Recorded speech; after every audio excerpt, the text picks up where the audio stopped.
Halo mahasiswa sekalian, kembali bertemu dengan Ibu Ayu. Hari ini kita akan mempelajari tentang delirium. Mari kita lihat apa capaian pembelajaran pada kali ini. Yang pertama, setelah belajar, kalian diharapkan bisa menjelaskan kembali konsep medik dari terjadinya delirium. Dan yang kedua, kalian dapat menjelaskan kembali konsep keperawatan pada pasien dengan delirium. Kita pahami apa saja definisi dari delirium. Ini ada 3 definisi ya. Apa dari Wu et al. Dan dari Chu et al. Kalau kita lihat di sini, kita bisa simpulkan ya, bahwa delirium ini salah satu gejalanya adalah penurunan kesadaran. Kita ketahui bahwa secara kualitatif dan kuantitatif, kesadaran itu ada beberapa jenis. Nah, yang kita bahas di sini adalah penurunan kesadaran sampai dengan delirium. Pada delirium, terjadinya penurunan kesadaran terjadi dalam waktu yang cepat. Ya, jadi jangka waktunya cepat, periodenya singkat. Sehingga ketika terjadi penurunan kesadaran, pasien tersebut pasti juga mengalami masalah-masalah dalam pemikiran atau kognitif, dalam memori, dan berbagai gejala lainnya. Nanti kita akan bahas di tanda dan gejala. Kita perlu juga lihat epidemiologi dari delirium ini ya. Jadi pada pasien-pasien apa saja delirium ini dialami. Nah, 10-15% berdasarkan penelitian dikatakan bahwa delirium ini dialami oleh pasien bedah umum. Artinya apa? Delirium ini merupakan efek dari obat anestesi ya, atau obat bius. Yang kedua, 15-25% pasien rawat medik umum pernah mengalami delirium saat dirawat. Artinya adalah penurunan kesadaran atau delirium ini dialami karena proses terjadinya penyakit, ya, penyakit-penyakit yang dapat mempengaruhi adanya penurunan kesadaran pada pasien, ya, di bangsal-bangsal rawat biasa. Kemudian 30% pasien bedah ICU dan 40-50% pasien ICCU pernah mengalami delirium selama rawat. Nah, artinya sama ya, 30% pasien bedah ICU. Artinya yang pasien dengan pembedahan yang besar, pembedahan organ-organ vital, setelah dari kamar bedah yang perlu masuk ke ICU bedah untuk dipantau kondisinya biasanya mengalami delirium. Kemudian pasien dengan ruangan intensif untuk khusus penyakit jantung juga mengalami delirium untuk 40-50%. Dan yang terakhir adalah 90% pasien post-kardiotomi mengalami delirium, artinya bedah jantung ya, open thorax ya, seperti itu.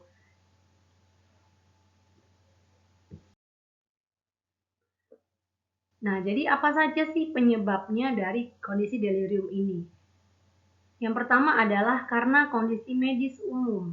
Penyebabnya bisa karena infeksi. Tentunya infeksi yang sudah berimbas pada kondisi misalnya hemodinamik, ya, atau sudah infeksinya itu mencapai ke organ otak dan syaraf, seperti itu, ya, misalnya pada sepsis. Kemudian pada gangguan metabolik seperti hipoglikemi, hipernatremi atau hiponatremia, hipokalsemia, serta dehidrasi. Ya, di sini berarti apa? Terjadi masalah pada cairan dan elektrolit yang membuat adanya penurunan curah jantung misalnya, sehingga terjadilah masalah pada pertukaran oksigenasi. Jadi terjadilah delirium. Kemudian gangguan organ seperti di gagal ginjal, gagal hati, dan di sini juga hipoksia. Hipoksia ini sebenarnya tidak hanya terjadi karena gagal ginjal dan gagal hati saja ya, tapi beberapa penyakit yang bisa mempengaruhi jumlah, misalnya jumlah oksigenasi atau jumlah sel darah yang membawa oksigen tersebut ke sel-sel. Nah, itu juga bisa menyebabkan hipoksia. Kenapa gagal ginjal juga bisa delirium? Karena kita tahu bahwa ginjal itu merupakan tempat untuk penyaringan, pembuangan zat-zat yang sudah tidak diperlukan lagi oleh tubuh kita. Ketika terjadi gagal ginjal, maka akan menumpuklah zat-zat istilahnya sampah ya di dalam darah, dan ini mengganggu fungsi kesadaran seseorang. Begitu juga dengan hati ya, dengan hepar. Nah, kemudian gangguan neurologi seperti stroke, trauma kepala, tumor otak, dan epilepsi. Artinya ini adalah gangguan di organnya, bisa di organ otak ya, atau di cairan otaknya, yang berkaitan dengan tempat pengatur dari kesadaran itu sendiri. Yang lainnya adalah nyeri berat atau penyakit kronis terminal. Nyeri yang sangat berat juga bisa menyebabkan seseorang bisa turun kesadarannya. Selain faktor kondisi medik umum tadi, ada lagi faktor yang dapat menyebabkan delirium, yaitu obat-obatan. Bisa jadi karena efek samping obat, contohnya obat-obat opiat, benzodiazepam, kortikosteroid, dan digoxin. Yang kedua, keracunan obat atau overdosis obat. Ya, seperti overdosis obat-obatan narkotika. Nah, itu juga membuat delirium ya. Dan yang terakhir, putus obat atau penurunan dosis obat. Contohnya pada obat penenang, nikotin, dan narkotik. Atau juga alkohol ya. Itu bisa menyebabkan kondisi delirium. Ini tanda dan gejala dari delirium. Yang pertama, jelas terganggunya kesadaran, mulai dari sangat waspada sampai dengan stupor atau mulai mengantuk, atau sampai di semi koma. Kemudian terjadi distraksi yang ekstrim. Jadi pasien ini sulit fokus, diajak bicara sulit fokus, ya. Disorientasi waktu dan tempat. Jadi tidak mengerti ini jam berapa, ini siapa, itu tidak paham. Kemudian gangguan kemampuan penalaran dan perilaku yang diarahkan pada tujuan. Artinya apa?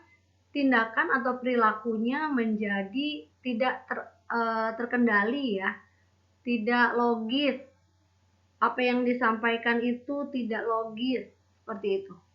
Kemudian perubahan siklus tidur dan bangun. Bisa jadi di harusnya jam tidur, si pasien malah bangun. Di jam pagi hari malah banyak tidur.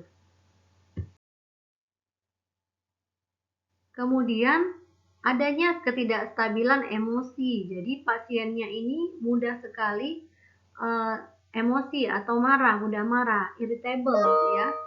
Kemudian mispersepsi dengan lingkungan, termasuk adanya halusinasi. Jadi dapat melihat atau mendengarkan hal-hal yang tidak didengarkan orang lain.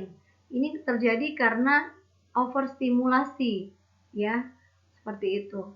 Kemudian adanya manifestasi atau perubahan dari organ-organ yang terjadi akibat gangguan di sistem syaraf otonom, seperti nadinya menjadi takikardi, berkeringat, pupilnya dilatasi, dan peningkatan tekanan darah.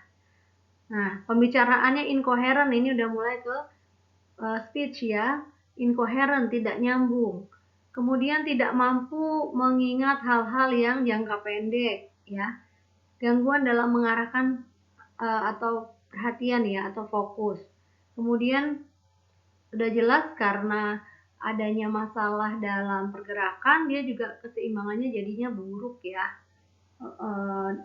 Disorganisasi untuk ototnya. Nah, bagaimana dengan prognosis atau perjalanan penyakitnya serta terapi medik yang harus diberikan? Kondisi delirium ini adalah gejala akibat dari penyakit lain ya sebenarnya ya. Begitu juga dengan pada pasien di rumah sakit jiwa. Bisa nggak terjadi delirium? Bisa. Misalnya pasien-pasien yang salah satu predisposisi atau presipitasinya adalah putus obat. itu ya, menggunakan obat-obat narkotika atau nafza. Jadi pas putus obat terjadilah kondisi delirium. Gejala awalnya itu gelisah, perasaannya takut berlebihan dan lain-lain. Kemudian makin lama kalau tidak diatasi, prognosisnya akan semakin turun kesadarannya. Nah, bagaimana dengan penanganannya? Penanganannya itu adalah dengan menangani penyebabnya. Kalau penyebabnya adalah karena gangguan metabolisme atau ketidakseimbangan elektrolit, maka penanganannya ya diberikan elektrolit sesuai dengan apa yang kurang. Kalau penyebabnya adalah karena infeksi seperti sepsis, maka sepsisnya yang diatasi.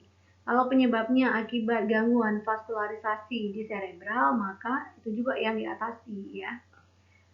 Kemudian gejalanya hilang dalam waktu 3-7 hari dan akan hilang seluruhnya dalam waktu 2 minggu. Seperti itu. Tapi ini balik lagi tergantung kondisi pasien dan penyebabnya ya. Nah, sebagai perawat, apa yang perlu kita lakukan? Yang pertama, kita lakukan pengkajian dulu ya. Kita lakukan pengkajian karena delirium ini erat kaitannya dengan fisik, maka kita perlu lakukan pengkajian pola Gordon juga, ya, 11 pola Gordon. Kemudian juga kita lakukan pemeriksaan fisik lengkap.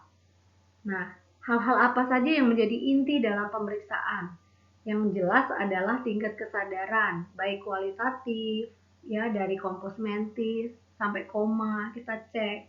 Kemudian secara kuantitatif dengan Glasgow Coma Scale. Nah, yang berikutnya adalah kita cek memori atau kemampuan pasien mengingat, baik ingatan jangka pendek maupun ingatan jangka panjang. Contoh ingatan jangka pendek adalah mengingat hal-hal yang sederhana. Saya mengingat 3 nama benda, ya, atau mengingat kejadian terakhir sebelum masuk rumah sakit, itu memori jangka pendek. Kalau memori jangka panjang itu seperti asalnya dari mana, ya, kemudian siapa nama orang tuanya, siapa nama istrinya, itu memori jangka panjang. Kemudian fokus dari pasien, apakah ketika diajak bicara itu fokusnya baik atau mudah terdistraksi. Bagaimana dengan kemampuan bicara dan bahasa?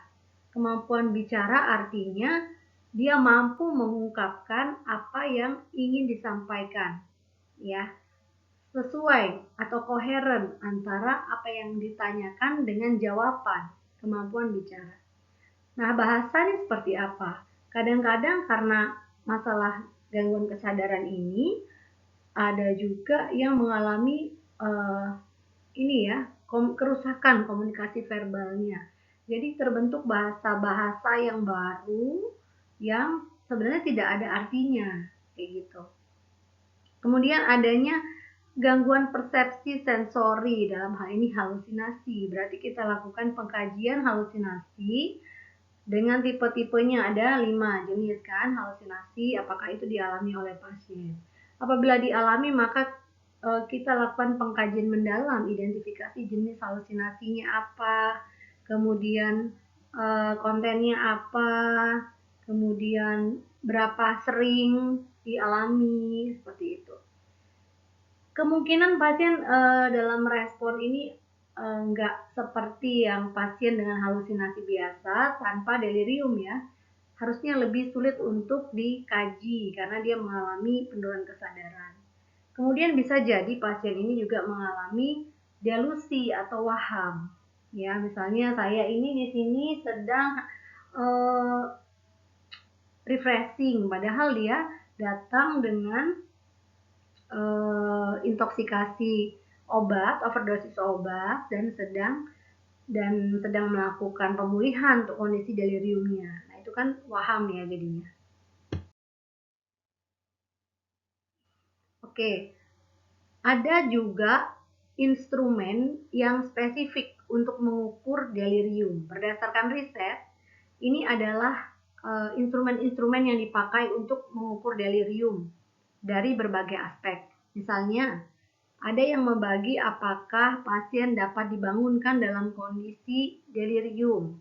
Kenapa pasien harus dibangunkan? Misalnya untuk melakukan assessment atau melakukan tindakan. Ya, ini kita bisa pakai Raymond Agitation and Sedation Scale (RASS). Ya, kemudian ada juga instrumen untuk mengevaluasi pasien yang delirium dan demensia, gitu.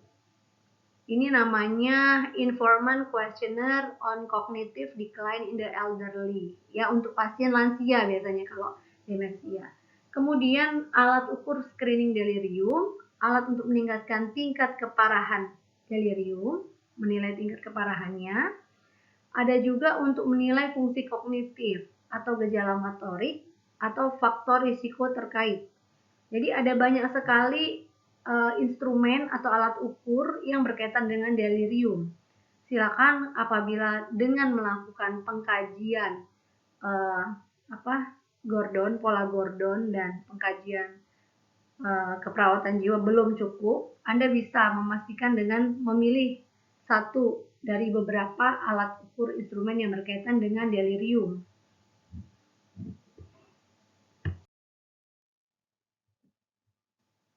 Oke.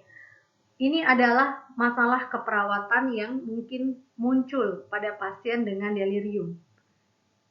Ingat bahwa delirium itu sangat bergantung dari faktor penyebabnya.